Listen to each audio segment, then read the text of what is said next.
How to see uninstalled apps in Play Store. So if you have some application uninstalled on your Android phone and I want to have access to them or reinstall this application again in your Play Store, then this video is going to walk you through how to do this step by step. So if any of this you found this often informative, please don't forget to like and then subscribe. Now to see uninstalled apps in Play Store on your Android phone, the first one to do is go ahead and open the Play Store app. You can just search for the Play Store app on your phone and then open it. Once open the Play Store app, click on the profile icon at the top right. Then select Manage Apps and Device. Then click on Manage Apps. So once you click on Manage, here you have access to the total number of applications you have installed on your Android phone. Now to see removed application or uninstalled apps on your Android phone, all you just need to go ahead and click on This Device. Then under Shows Device, click on Not Installed. Then hang on while the app page loads.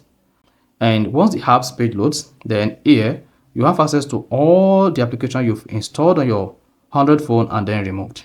So these are all your uninstalled app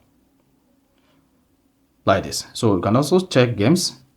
Then this is going to include all the games you have already uninstalled on your Android phone. So that is basically how to see uninstalled apps in Play Store. So if you found this offer informative, please don't forget to like and then subscribe.